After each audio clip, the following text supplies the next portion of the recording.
Deborah. George. Hey, how are you? Fine, it's good to hear your voice. Yeah, it's been a long time. Too long. Yeah. So you want to come back to Wisconsin? Well, I should introduce you to our viewers and say that you're Deborah Blum and that you're a professor of journalism at the University of Wisconsin at Madison, where you teach science writing and also creative nonfiction, That's right? That's right.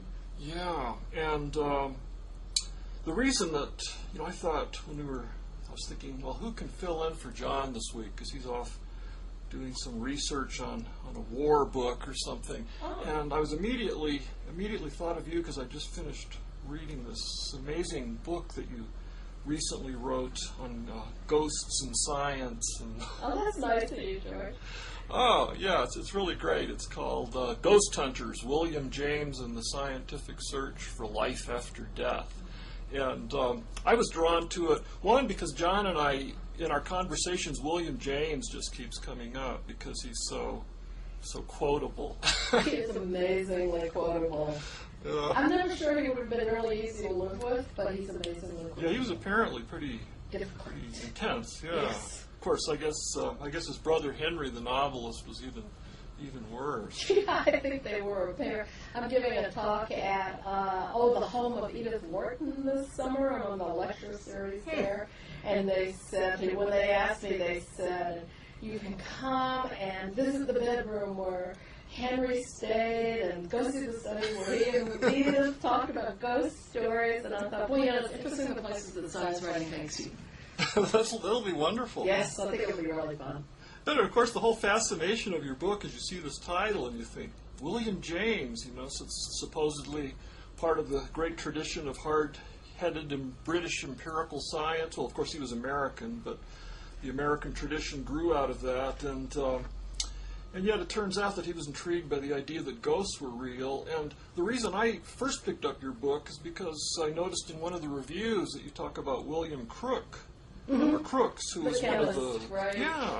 Yeah, he was one of the pioneers of electrical research in the 19th century, and I was just finishing a manuscript for a book called The 10 Most Beautiful Experiments. Oh, that's a great title, George. Oh, thank you. I think I finally convinced my publisher that that's a really good title, and we don't need something fancy, and that we don't need a subtitle. Are these the 10 most beautiful experiments kind of in physics and things? Oh, it's actually everything. Oh, cool. Yeah, that's how audacious it is.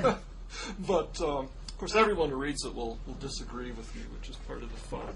But the last experiment I did was the Millikan oil drop experiment, and in building up to that, I talked about J.J. Thomson's discovery of the electron, when he used this big vacuum tube, this cathode ray tube, and that got me reading about Crookes, and then I read that Crookes, in addition to doing these electrical experiments, was a spiritualist. So he was. He did some of the really early interesting experiments on famous mediums, and some of his work, it's interesting with him, some of his work with male mediums, he's really good and really meticulous. You see him fall apart with female mediums.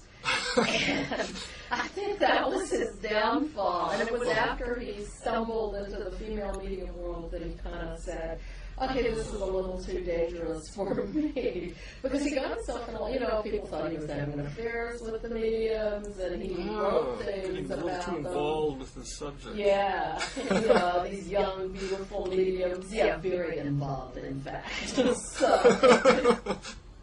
But he started out, really giving this the good old hard-headed British empirical approach. He did. He was pretty meticulous in the way he set up his experiments, and had all kinds of witnesses to the work. He was working with a medium called Daniel Douglas Home, who was really a famous medium and creeped a lot of people out. And Home's interesting. The mediums that are interesting to me are the ones that never got totally debunked.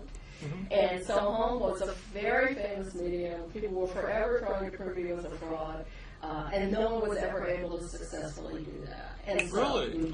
So that's lots of hints and rumors, and he wasn't like squeaky clean or anything. But, whereas so many of them, were famous frauds. You were always finding them sitting on the cards, or all the other weird tricks, like with ectoplasm, they used to make it out of beaten egg whites and then let it ooze out of the what is ectoplasm? I just love that word. I use it sometimes, but it's like ghost stuff? It's theoretically, it's like the body form that ghosts can create. They become, and it was actually invented, speaking of interesting scientists, by Charles Richet, who won the Nobel for anaphylaxis.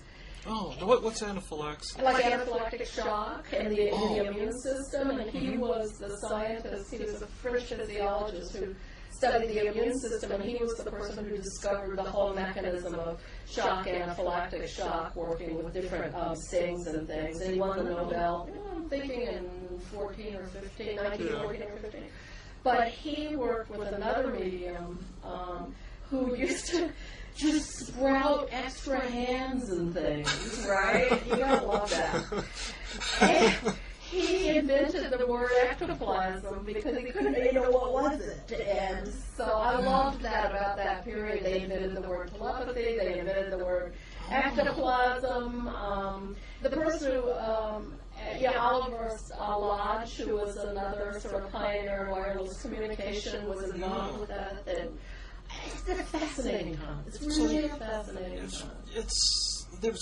They're inventing all these terms in an attempt to sort of bring this supposed phenomena into the realm of science. Right, credibility. And they really believed that, they coined the word telepathy to kind of go with telegraph and telephone and modern technology, right? It didn't work for them, but but they really believed that if they just followed all of the basic rules of science, eventually they would bring science with them. And you see this in James's writing, even when he, is practically an institution.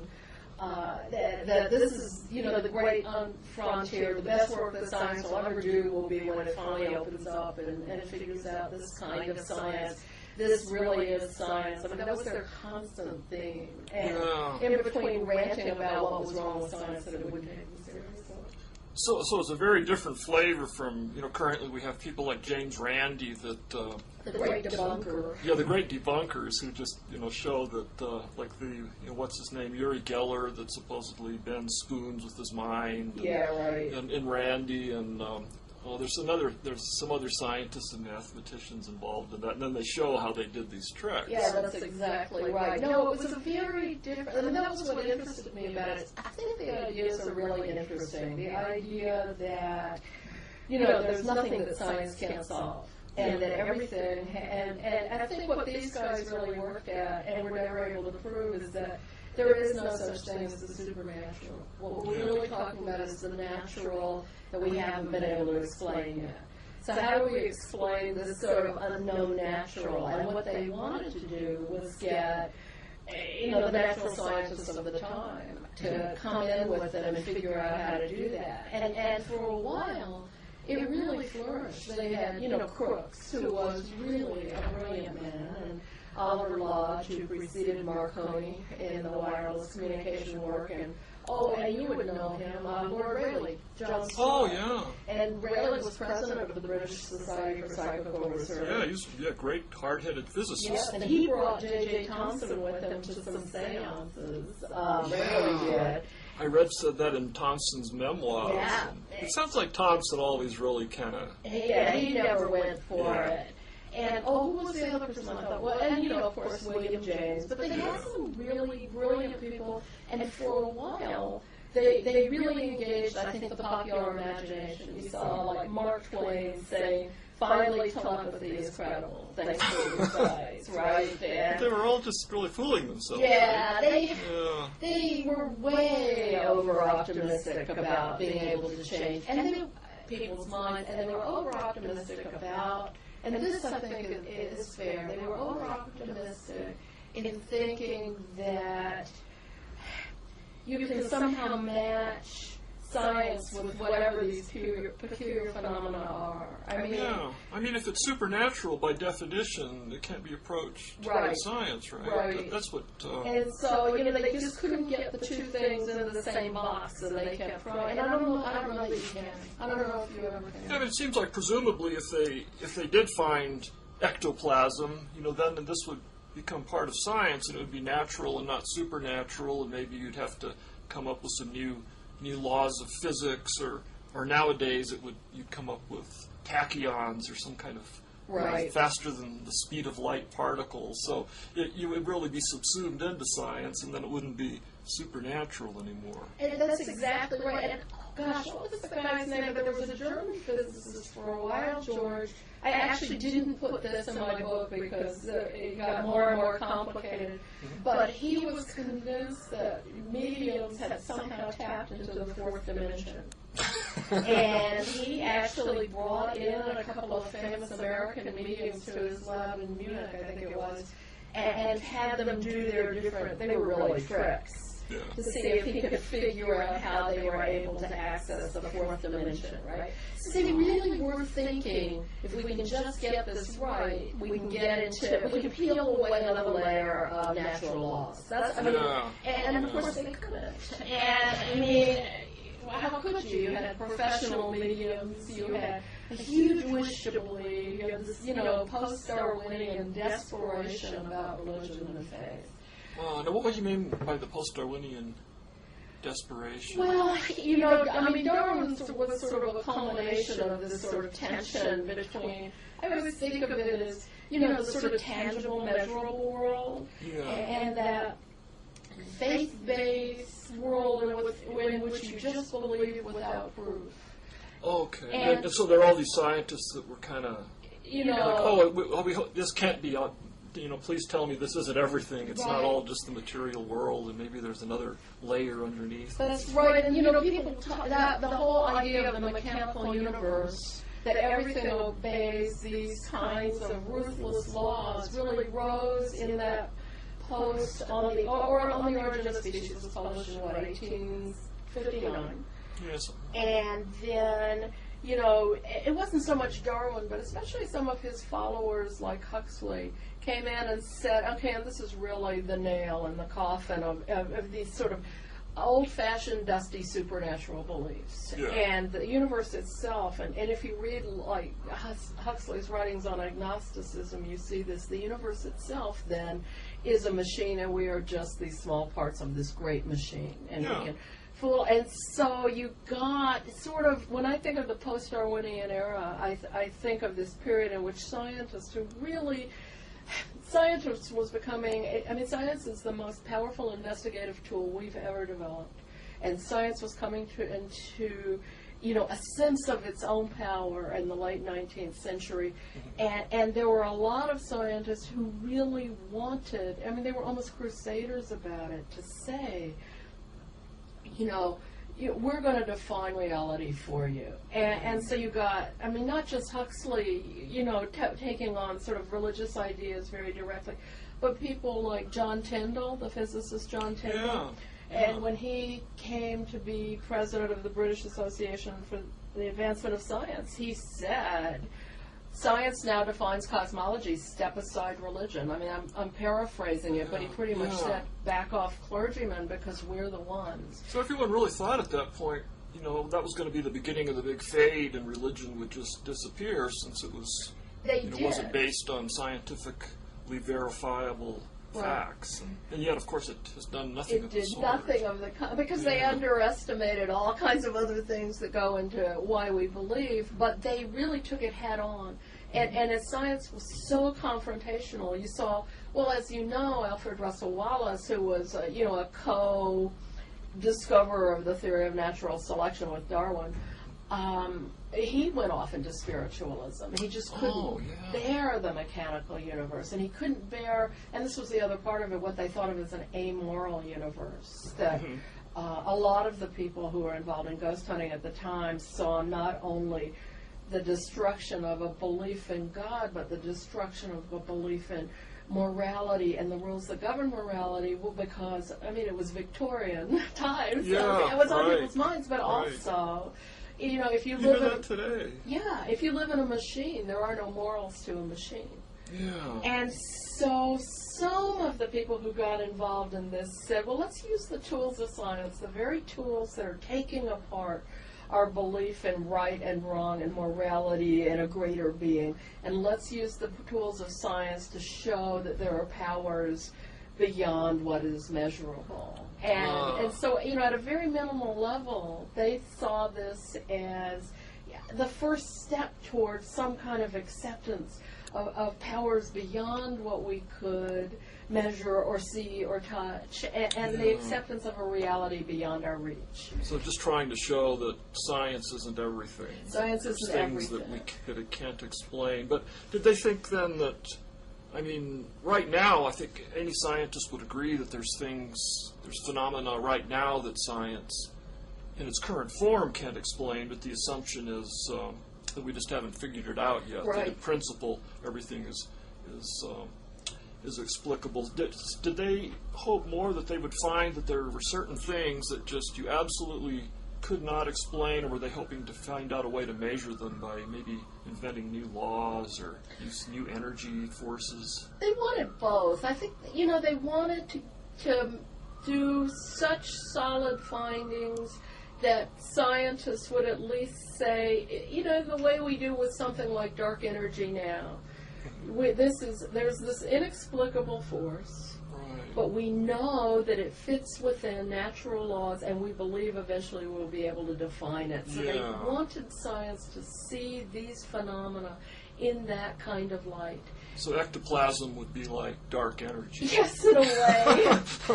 But the other part of it, and this is really where the ectoplasm part comes in, and this I think was one of the great downfalls of the time, is that they also wanted tangible proof in hand. Because you could look at science and you could constantly see not just that you had like a dark energy theory, but that you had these tangible proofs. In fact, we could communicate across the Atlantic Ocean after the transatlantic cable was laid. We could talk on the phone.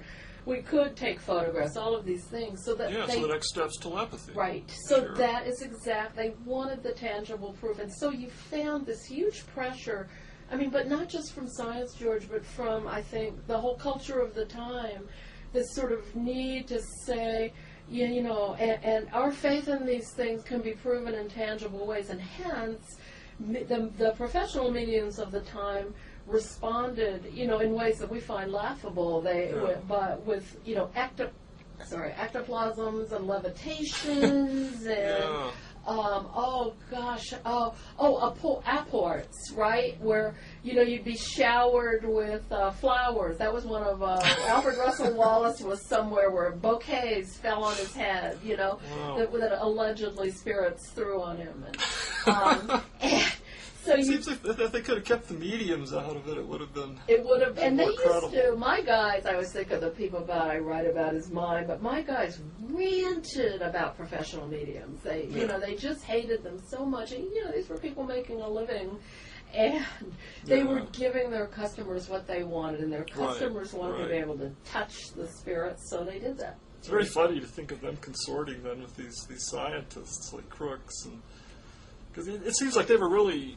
It was almost a contradiction in what they were trying to do. On one hand, they really, really wanted to find ghosts or spirits or some kind of other realm, and on the other hand, they wanted to show that science couldn't explain it because once it explained it, it would explain it away.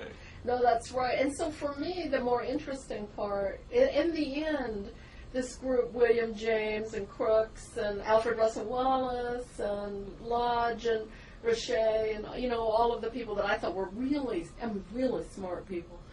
What they said is once you take out all the fraud and the cheating and the wishful thinking, and you get down to the things that we have no explanation for, about 5%. But what they said is about 5% of what we've looked at remains inexplicable. Okay.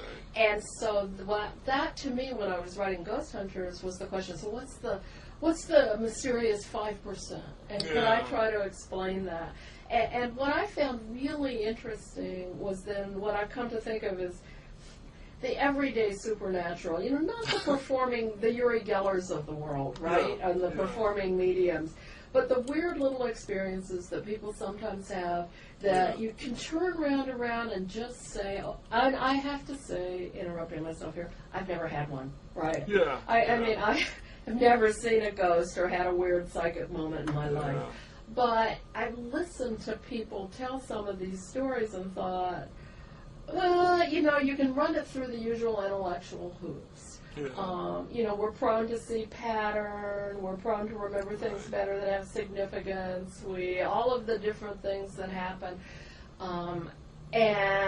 But some of them are and some of them are just weird, and some of the things my guys looked at were just weird, and the pattern of them to me is really interesting, the constant, solid repetition. Well, I guess you could always invoke quantum mechanics, right? Quantum mechanics works for me every time. You could just say, well, it was some random little glitch in the quantum sphere, so in principle, you could probably think of a way that something could be explained scientifically that seemed supernatural. Or, of course, you know, you have to decide is it more likely that somebody hallucinated, or is it more likely that there's this huge realm that we haven't had access to, that we are just learning. And, you know, it's always nice to take the simplest explanation. Right. Yeah, and there actually is, George. You've probably not seen it because you haven't read as much weird literature as I have. You'd be surprised. The quantum theory of the soul, have you followed that? Oh, yeah, I've seen a lot of that stuff. Yeah, I mean, you just reminded me. Usually I just go, oh, yeah, huh. Yeah. But when you were talking about quantum mechanics, I said, oh, yeah, there is that weird quantum theory of the soul. Yeah, there's that whole kind of realm of pseudoscience that's... it seems like that goes way back to the time of your book as well. You know, like Madame Blavatsky. Oh, she was a piece of work. And my guys, yeah. I mean, it was my guys who debunked her. They actually sent someone to India, and he was able, I mean, they debunked, they were hated by professional mediums. No, Blavatsky, remind me some details. She was the inventor of theosophy, right? Yeah. It's kind of a weird meld between ancient spiritualism and so with kind of a scientific. She kind of made it all. She had she wrote this book, Isis Rising or something, right. And she had created this whole spirit company that followed her around called Mahatmas, and she had lived in Tibet or something and really played that. Yeah. And she would. She had these elaborate, this is what they discovered, she had these elaborate cabinets where you would write a letter to your, dead boyfriend, and then mysteriously a letter would appear answering you. Apparently she would steam the letters open, It was a piece of work. American telegraph and telepathy. Yes.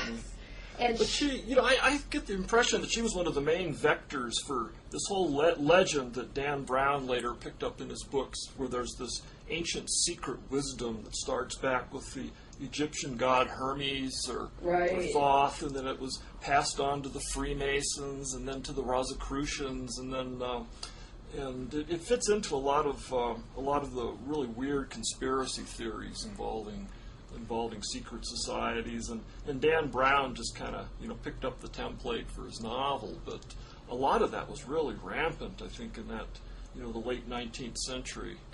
I agree with that, and people still love that. They love secret societies, and I've seen so many alchemists, right?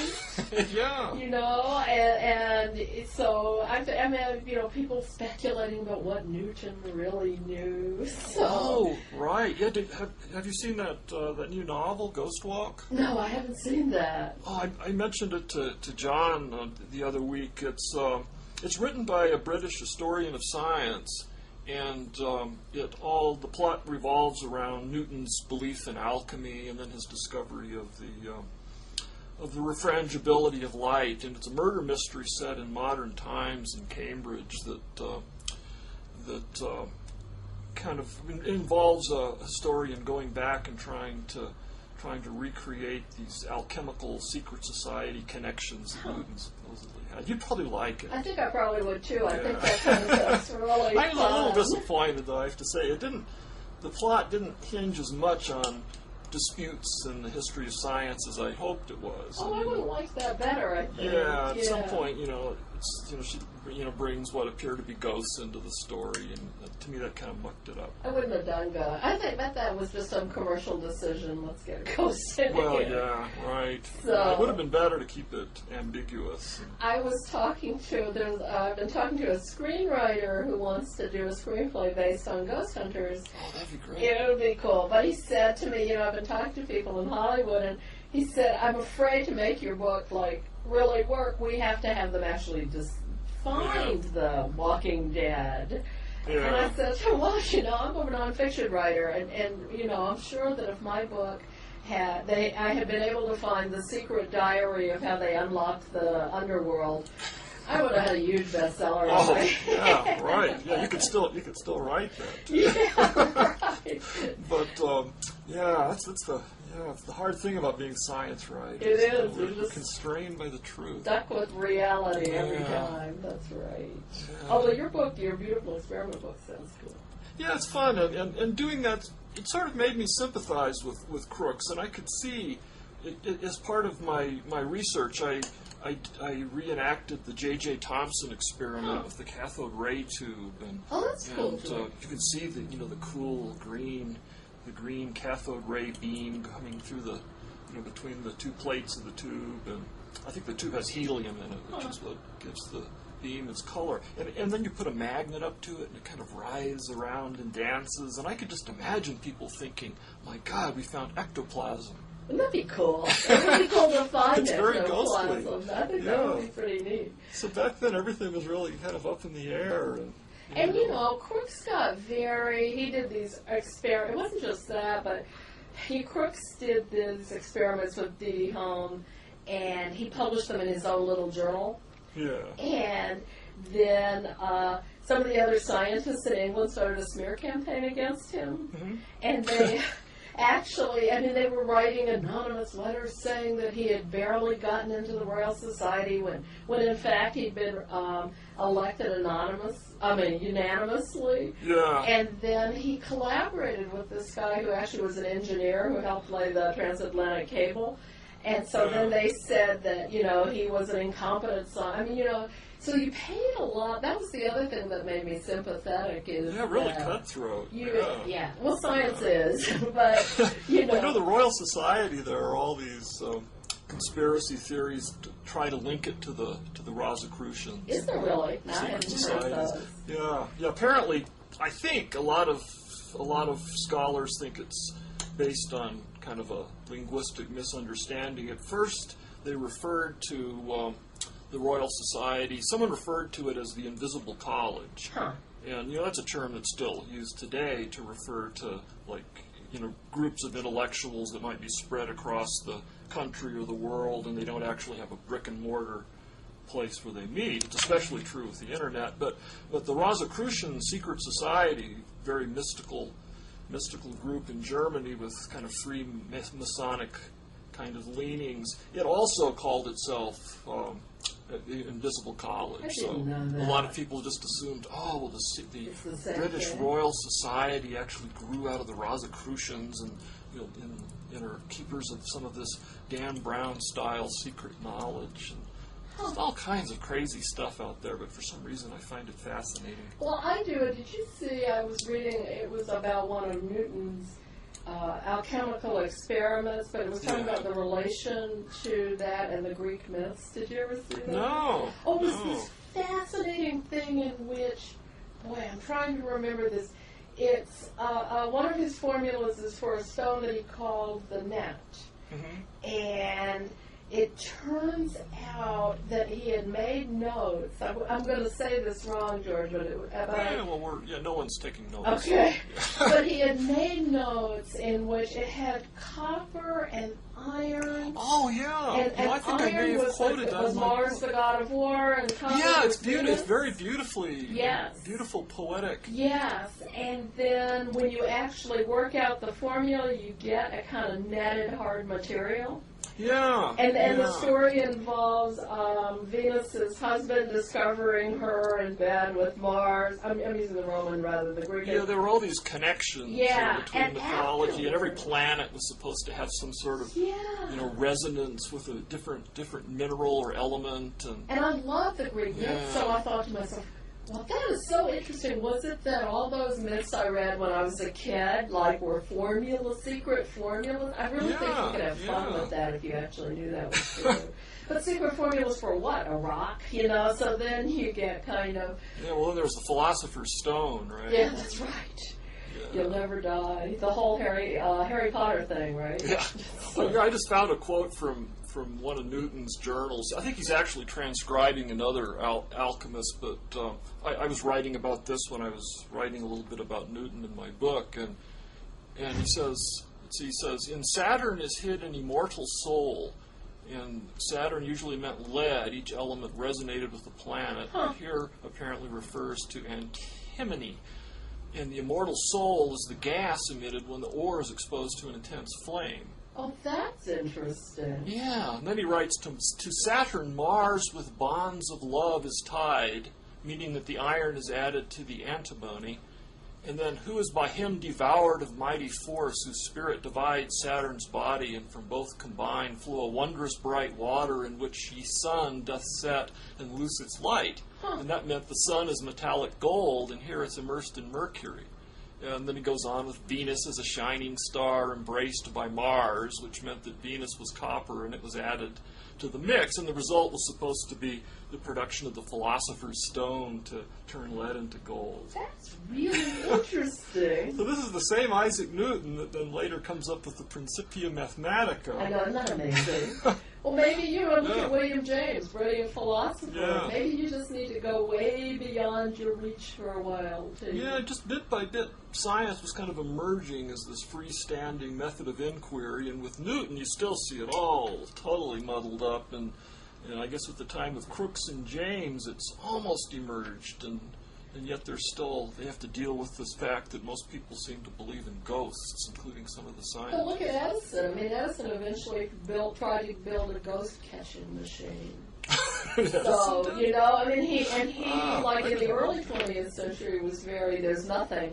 But like in, I think the 20s or 30s, he was trying to build a ghost detection machine. Wow. So, and you know, that's myself, you know, what is it that, pushes you to the point that you bump up, and I do think this goes back to this sort of tug of war we have between science and religion, that you bump up into this need for you have a need for there to be something more, right?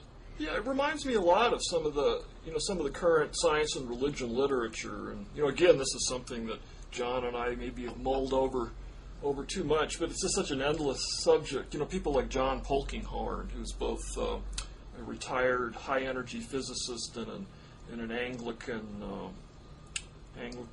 minister or priest. I can't remember what they call them, but he's written all these books in which he tries to use quantum mechanics to argue that the world isn't completely deterministic, and there's a way that a God could reach in and sort of tweak the rules every now and then, or nudge history this way or that way. And you read these books and you see someone struggling in the same way that they probably did in the 19th century with the spiritualism of really wanting to believe, or in this case having to believe, right, these supernatural things, and then also having to be a scientist and feeling compelled to reconcile them instead of doing, I think, like most scientists who are religious probably do, and just kind of compartmentalize.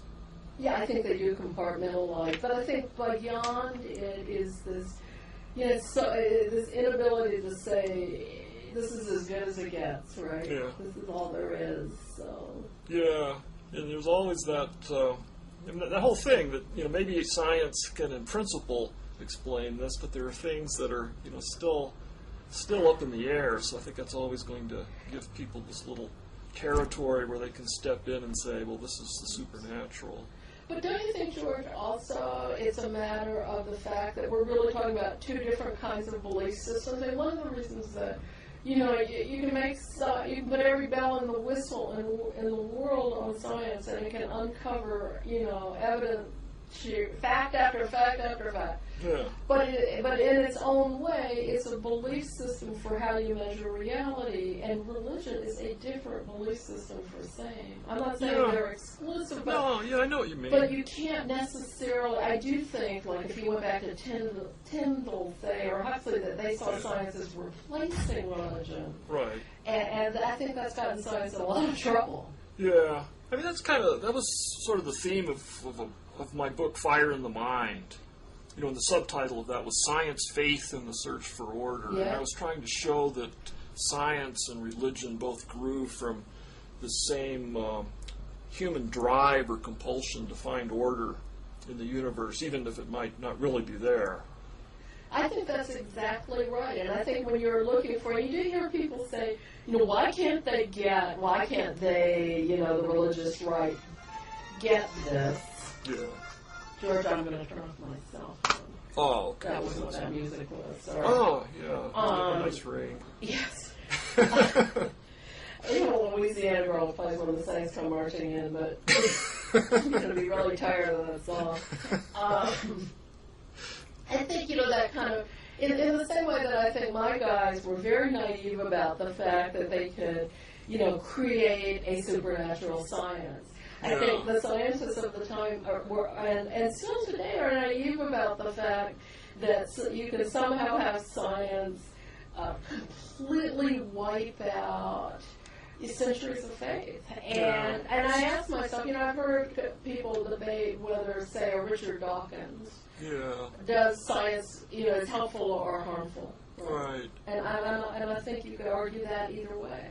Right? Yeah, I mostly find Dawkins' writings to be really invigorating because they say a lot of things that I think a lot of us are too polite to say sometimes. And just this exasperation I feel sometimes of just trying to understand this idea of a spiritual faith where you believe something is true just because you believe that it's true. And that just drives me crazy. But I know, when I argue with people about that, they just don't understand where I'm coming from either. Well, because religion traps you in this nice little circle where the whole point is that you believe it without proof, right? Yeah. And if you needed proof, you wouldn't have faith.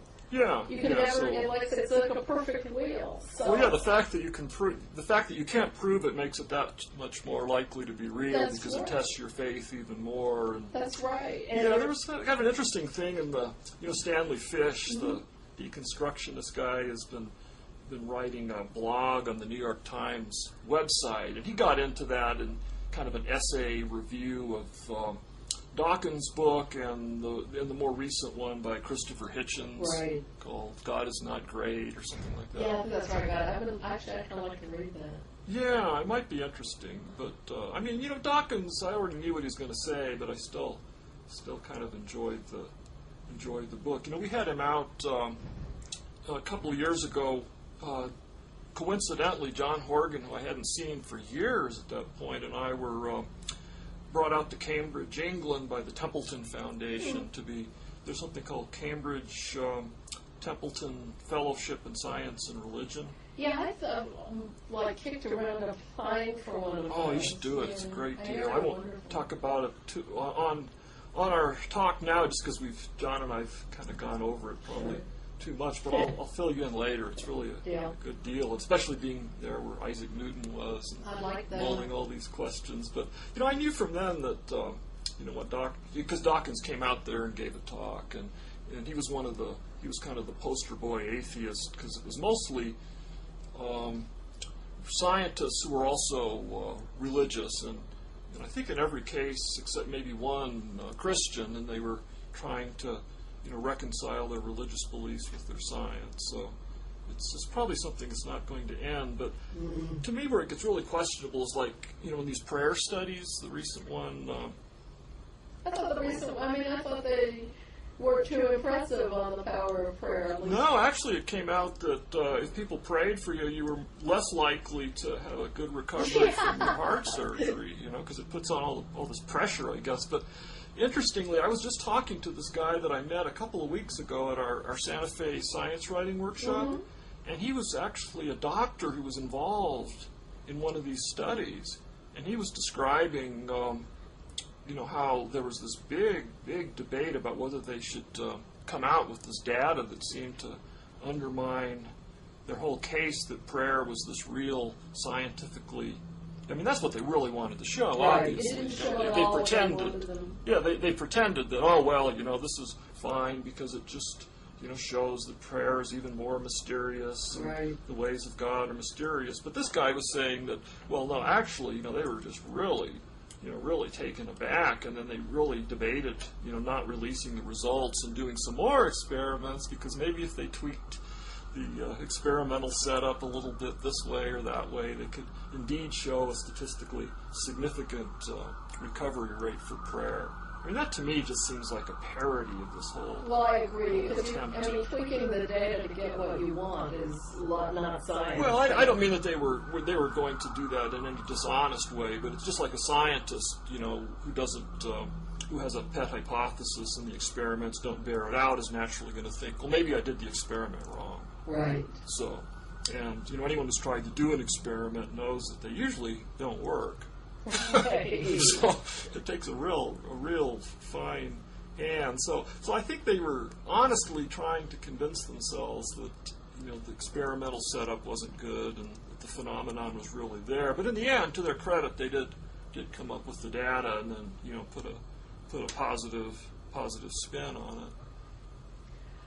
Yeah, I said to people when I thought about how would I design an experiment, right? I mean, if I really wanted to do a credible experiment, how would I design an experiment that would measure any of this? Say, for instance, this is my favorite one, but with crisis apparitions, which is the thing where my cousin dies in Tibet, and I've got that on the mind because of Madame Blavatsky. My cousin dies thousands of miles away, and I haven't thought of her for a long time, and then I'm going for a walk, and all at once, I see her. Right. And then the next day I find out that she died, right? Yeah. That kind of thing. So say that I wanted to prove that was some kind of telepathic goodbye, right?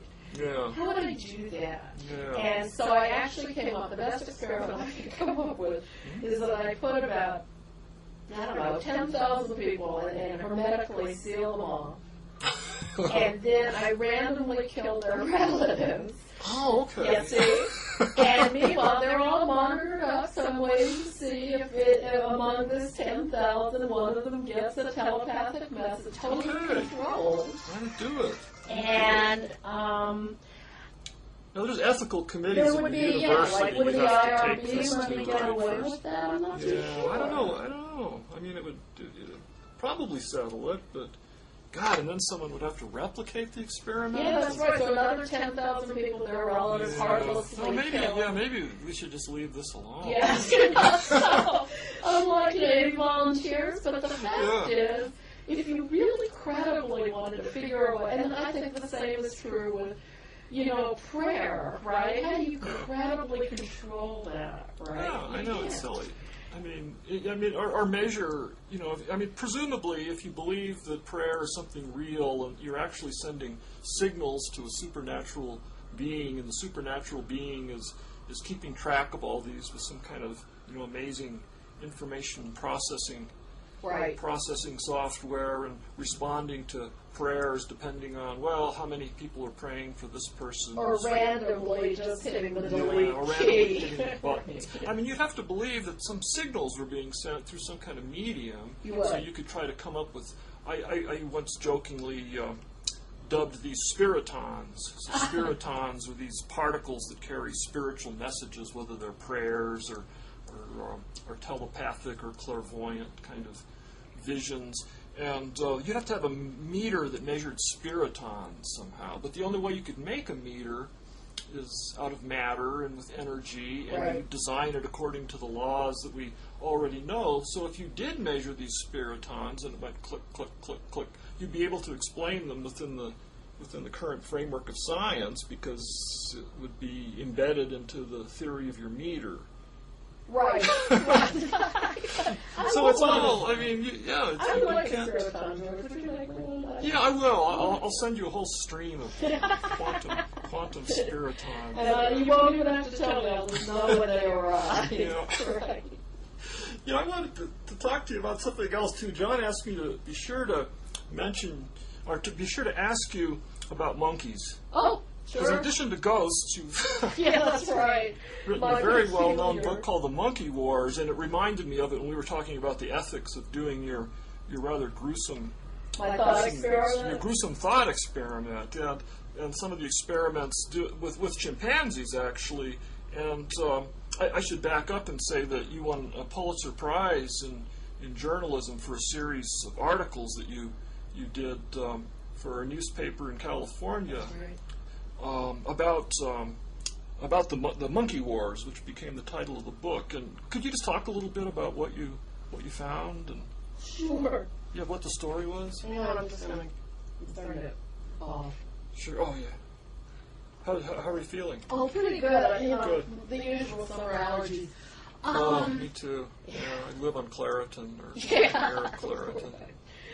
Well, when I wrote The Monkey Wars, I was really interested in just illuminating animal research because I think, and in fact I still think, that animal research is often quite successfully hidden from the public because the people who do really serious animal research, and I'm not talking about the kind of Jane Goodall observational field, but any kind of invasive or traumatic animal research, the scientists tend to want to keep buffered from critics is what I want. And that has not changed since I won the Pulitzer in '92. I still go out and talk to primate researchers, and if anything, I think that tendency is more than it used to be. And I think primates, well, for a couple of reasons. One was they raised all the issues that I thought were interesting. They're really smart. They're closely related to us. They're very social, mostly, like us. They're endangered in many cases. So they made this wonderful way for me to say, what's animal research about? It's about us and the decisions we make. And now let's look at animal research in different ways through the different things we do with monkeys. Well, the hardest thing doing that series, which I should have foretold, was getting anyone to talk to me. Really? Oh my gosh! Well, they're afraid. I mean, it's sort of understandable, right? Because the anti-vivisectionists have become so militant. Yeah, that's exactly. I mean, they feel like, and I've been involved with. I did a couple of debates with people about this last year. They feel like, okay, here we are. It's what PETA was founded about 1981, so 25 years and. What's changed? Well, really not very much, right? Yeah. And so they're so angry, and the anti-vivisectionists. Yes, they're so. I mean, when I talk to people on that side, they're so angry, and they're very frustrating to me. I think partly because I'm very boringly pragmatic, but realistically, our research animals treated, badly in captivity, you betcha, right? Yeah. Realistically, do we have a clue what's going on in labs? Mostly not, right? And that's gotten worse because of the animal rights movement, because it's been so aggressive. So they have to keep it secret, they feel. And in fact, I was talking to someone here who was trying to set up a primate, a home for retired monkeys. And she lost her job because she complained about 2 cases when monkeys were badly treated at a research lab, right? Really? And she was just out. Now that, if you really spend any time in that community, you know that there's a lot of great people there, a lot of people who take wonderful care of animals. Yeah. But is it perfect? Is any human enterprise perfect? It's not. Yeah. And so my series was really to say, so when you're going to make a decision about whether you're for or against animal research, at least know what it is. Yeah. And so you recognize the value of animal research. Oh, totally. Because, yeah, right. Well, I mean, George, in an ideal world, a world, just to get political for a minute, that we didn't go and commit really stupid, meaningless wars. Yeah. In that same ideal world, we could do our medical research without having to kill other creatures. Right? Well, yeah, this was kind of a point that Ivan Pavlov once made too. Basically, we live in a world where we kill animals for food. For their leather, for coats. We have wars against each other, and within this context, him doing some surgery on some of his dogs to measure their salivation rates didn't seem so bad. And the fact is, we're animals. Other animals do. Chimpanzees conduct wars and torture. The Alfred Lord Townsend, nature ran in tooth and claw. Right. I mean, that the world is like that. You know, I mean, we like to say that we've risen beyond savagery, and a lot of times we places we haven't, and sometimes you have to look at the way we behave and wonder that too. But so there's kind of this almost Rousseauian view of the innocent animals being exploited by evil humanity. Is that?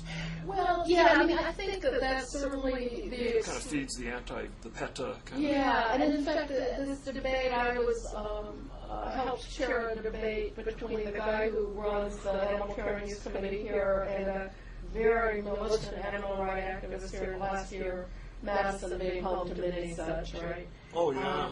And he flat out, someone said to him, one of the questions was, okay, so we're developing new drugs. That, you know, don't we want to test them before we give them to children? And he said, no. Why would we do that? You know, are you saying that these lives are worth more than all these innocent animals that have to die? Well, see, so that's my problem with the animal rights movement. Here's the thing, George. You're putting it on the same level. And you know, in some, platonic ideal, it's a life, sure. Yeah. In reality, we're the #1 species on the planet, right? Yeah. We have power over every other species on the planet, you know, barring the times when we arrive unarmed near a shark or something. So we get to make these decisions, and we're going to make the decisions with any luck, in which we try to do our best on all the levels, but you know, do no harm to ourselves. And so we don't have the cell cultures and computer programs and robotic dolls or whatever people imagine that we have to adequately test drugs. In fact, we don't do that great a job of testing drugs in living systems all the time. Yeah, there's still terrible mistakes. So, you know, to go out there and say, oh, well, we just don't need to do this anymore, everyone will be fine. Yeah. So then to me, the point is, we need to put more money into finding alternatives. We really don't do that. We need to take really good care of the animals in our care. Don't always do that.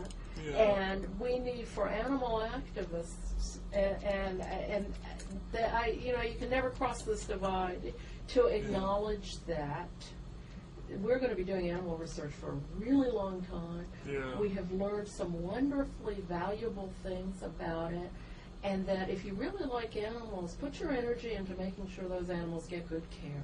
Yeah. Instead of, you know, throwing, you know, little poison darts into the homes of researchers. What do they think that about? And so I have no patience with it, because if I really love animals, what I ought to do is take care of the ones who need me now instead of going off in this endless rant. Yeah, right. You think of all the animals every day that are euthanized in animal shelters. And you know, so be practical about helping, you know, try to make a difference where you can. And if you spend all your energy hoping for this, you know, golden ideal, you know, no wonder you're angry and frustrated. And so I don't argue that animal researchers are perfect, because I don't believe that. Yeah, so you've seen, you've probably seen more cases, good and bad, than most people outside the research community. Well, I mean, just to give you a really interesting example, I went through a lot. I went in and I watched a brain surgery on a monkey. It was a neuroscience experiment. Yeah. And actually, the monkey died. But so it wasn't a successful experiment either. But in the course of getting to the brain, they had to go in and you know, peel the skin off the skull and then break out the cheekbones. And so, and the monkey was not supposed to die. So eventually, you know, it was going to be a healthy monkey. They were going to go in, damage very specific parts of the brain, and look at the results. That was the experiment. And so the scientist in question reaches over and just takes his gloved hand and snaps the cheekbone off. And I said, in all innocence, well, you know, do you glue that back when you're reassembling this poor monkey? And he said, this isn't a monkey beauty contest, and he threw it away. And afterwards, when I was writing up my notes from the surgery, I'm thinking, what in the world do I do with that? Because here's a scientist that I really like, and still, is now a very, very highly placed, really brilliant scientist. Yeah. And his work has made a huge difference, George. I mean, it's great, brilliant work. And this is like such a kind of poster child moment for, not behaving in a way that animal rights people wouldn't love to finger you for. I mean, it seems like you could have done everything, gone through the surgery and gotten the same information, except done it with a little more care. Well, that, and also, frankly, I mean, obviously, this was just the way it was like they did a lot of these surgeries. They had a large, group of brain damaged monkeys they were creating. Most of these monkeys did just fine without they looked funny, but they were fine. Yeah. And, they were going to kill them eventually anyway. Right. And, he was just in that mode, I got to tell you. And, I looked at it and said, okay, if I'm doing this every day, this is a lot of ways I'm going to think, but I wouldn't have done it in front of a newspaper reporter. Well, yeah, I mean, tactically, yeah. It wasn't So, a good idea. But. And I ended up there's an allusion to it in what I wrote, but I ended up making, and I've asked myself ethically, was this the right decision? Yeah. You mean whether you should have... should I have outed the whole thing because that was reality? And I just felt the way I think, and I protected him. Right? Yeah. And I just sort of said, does this add to what the story I want to tell? Yeah. No, not really, and I'm certainly not going to finger this guy. So I've talked about it the way almost I'm talking about it now. Mm-hmm. I'm not going to tell you where it was, I'm not going to tell you who it was, all of that, because I think those things exist. Yeah. But it bothered me, right? Yeah, and, sure. and you say to yourself, am I being a really honest journalist when I'm tap dancing around this? But, it's tricky. And I have to say, in the same way that I like the ghost story, or the biology of affection with Harry Harlow, which is also primate research. Oh yeah, that's your third book. Or or the one I'm working on now, which is Poison and Murder. It's a little less and more black Poison and white. and Murder. Yeah, I'll tell you. But I like those ethical gray issues. I mean, the ones where there are no perfect answers. Right. I love those. I think they're the most interesting to write about. Yeah. I'm doing a book. The book I have a contract on now is another history of science kind of story, but it's Poison and Murder in the early 20th century, and that one's less ethically murky.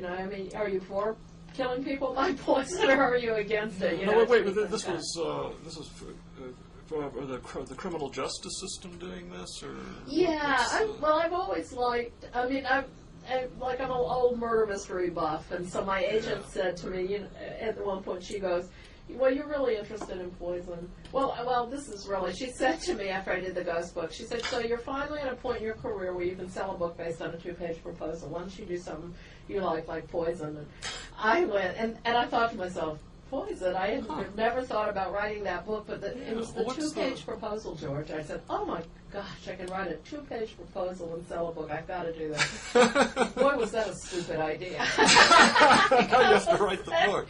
Yeah, because then people say, well, what's the book about? I'm going, I don't have a clue. I wrote a 2-page proposal. There has to be a story, right? But what was, I wrote this, incredibly short proposal saying, everything you wanted to know about poison. Wouldn't this be a cool idea? And so my editor on the ghost book bought it, and then I had to go, what have I done? I've signed a contract for a book, and I don't know what it's about. Wow. Is it coming along? Yeah, it's good. It's getting there, but it's not ethically murky. It's just how do you catch a poisoner? Yeah. Oh, so these are like murder cases where people had poisoned someone and they were trying to find the poisoner by doing forensics. Right. It's a forensic science kind of book, but it's at a time where there was no real forensic science, and so they're inventing it as they go. Yeah. Like the 1920s? Yeah, pretty much the 20s and 30s. Oh, that'll be interesting. And then you get to evoke that whole era. Yeah, the speakeasy era. That'll be fun. It's really, the atmosphere is great. The That'll atmosphere be is good. great. And, I have to say, I know so many ways to kill someone now that my husband he moves this coffee cup away from me. It's really irritating. kind of frightening. I remember when in college chemistry classes, you know, I think on every shelf they had skulls and crossbones. No. Yeah, and specifically they had, what was it, hydrogen cyanide. Hydrogen cyanide, yeah, right? HCN. And, well, they don't have arsenic so much anymore, but mercury. You know what I realized? That cyanide, man, that's... Yeah. I mean, basically it's just like, you know, pulling out your plug out of the electrical outlet. Yeah. It just stops up all of your energy-utilizing enzymes, right? Yeah, but you know, and it's interesting because, you know, the more you do it, it's like, this will totally date me, but when I was a kid and you'd get like all beat up or cut or something, my mom used to have this sort of ancestral she put on called mercurochrome. Oh, yeah. Yeah, and right. it kind of stains your skin pink-orange. Yeah, yeah. Well, it turns out that, and the reason they don't do that anymore is that the primary ingredient of that is mercury bichloride. And it's really poisonous. There's huge amounts of poisonings and killings with mercury bichloride. All these things our parents did to us. Yeah, I mean, I'm going to take that up with my mother when I see her. Did your mother ever take you to the Buster Brown shoe store and you stood in a machine? And they an x-rayed your machine? feet. Yeah. X-rayed your feet and you could see your little bones? Yeah, and it was supposed to be the coolest thing in the world. Right? Yeah, there was actually one of those being auctioned recently on eBay. Did you buy it? I thought about it, but I think I wanted a couple $1,000. But yeah, I just thought, boy, that'd be a fun thing to have. But then again, you know, if it were out of adjustment, you know, I don't want to irradiate your... Yeah, irradiate myself. You know, Do you ever buy book artifacts? Well, I didn't with I swore to myself I would not collect a monkey to save my life, but when I did the ghost book, I bought a crystal ball that was owned by a witch. Oh, wonderful. Yeah, on eBay. And then with this book I bought, and I'll definitely wear it next time you see me, I bought a poison ring, like a Lucretia Borgia poison ring. Oh, excellent. Yeah. Well, we'll have to do another one of these, and you can wear your ring. And wave it around. Yeah, I would have thought, if I thought you about it, pop open the cap and pour the poison. It's a Victorian poison ring. It's very beautiful and very elegant. You really can't tell. And my son said to me, my older guy's 17, he goes, he said, so it's the 1880s and you want a poison ring. Do you go to your jeweler and say, would you make me a poison ring? Or do you go and say, can I see those rings you keep under the counter? You know what I mean? Yeah. You get them. Yeah. Right. Yeah, there'd be no other use for them, I wouldn't think. I can't. If you see I guess you could claim that, you know, there was some sort of medicinal powder you needed to have with you, you know, a little... and you could only keep it in your ring. Yeah, well, yeah, like some kind of, you know, something to, you know, kind of some kind of peptic, what did they call, like Pepto-Bismol or something that, you know, after you eat, you know, you would open your ring and put it in the glass. Like, yeah. So maybe there was a legitimate use, but it doesn't sound like it. This is so well disguised that, you know, it's just really bizarre. So you know, I like to get that old stuff too, mostly old laboratory equipment. Isn't it cool? Yeah. Yeah, I like that kind of thing too. And I like old stuff anyway. My whole house is, you know, borders on looking like one giant antique flea market. Really? Yes. Yeah, I have like 1920s battery-powered radios all over the place with these big vacuum tubes, and I just find that stuff fascinating, the old technology, the old analog stuff. I do too. I like the way it makes you think about the way we were, you know, who we were and what we learned, and you know, some of the stuff's just beautiful. It's really beautifully made and interesting. Yeah, scientific equipment, you know, with these old brass and ebonite and walnut and cherry wood bases, and you know, it's just like scientific prose used to be elegant too. And when you read William James. Yes.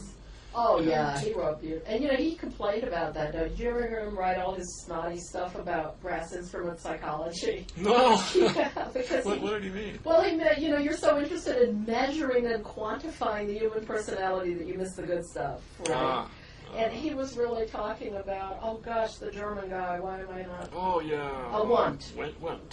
Wilhelm Wundt. And he just, he just made that kind of, let's measure every little thing, made it crazy. Yeah. He probably wouldn't have liked Pavlov that much either. Although probably not. Pavlov was an interesting guy. Oh, he's fascinating. Yeah. I did another one of my beautiful experiments with Pavlov, and I know a lot of people are going to react and say, what's so beautiful about cutting these slits in these dogs' throats and putting tubes in their salivary glands and hooking them up to measuring machines. But Pavlov, he recognized that as a trade-off and wrote rather eloquently about it. And he also named the dogs. And I think when it was his 80-something birthday, some of his students got together a photo album of all of his past dogs, just dozens and dozens of them with Russian names, and gave them to him. Yeah.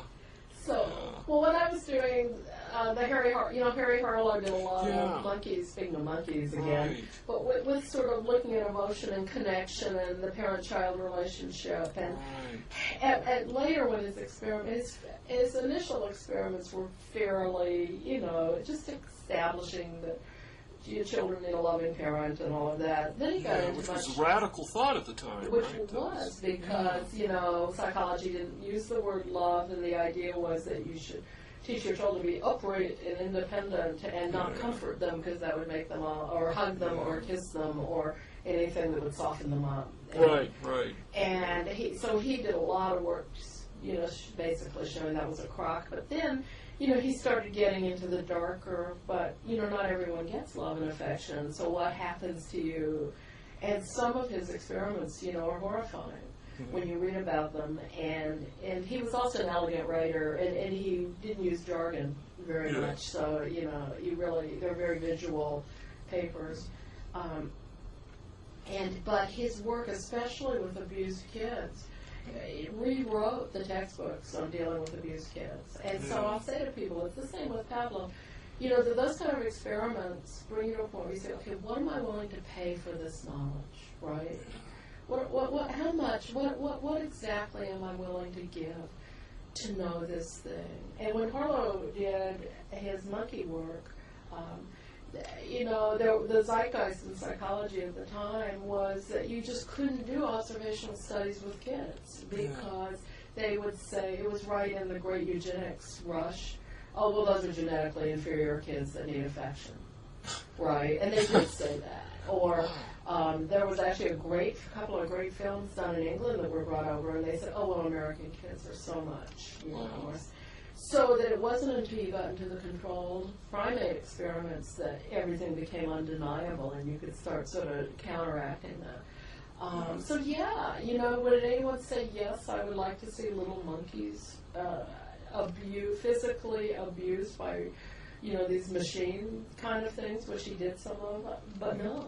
But, do I want people to understand child abuse? Yes. So what am I willing to pay? So it's that same dilemma of having climbed to the top of the food chain, making these hard decisions. It makes us very interesting. That's why I like to write about psychology so much. Well, let's do another conversation later this summer and get more into that book, which was called Love at Goon Park, which is a terrific book too. You're such a nice person to read. Oh, well, they're good books. I really like to read you because the writing is as important to you as what you're writing about. It is. And that's what I really identify with. And a lot of times I think people don't understand that for most science writers, it's not, we're writers first, and then science is what fascinates us so much that we want to devote our lives to writing about that. But we also are really mesmerized by the language, or at least in trying to make the language mesmerizing.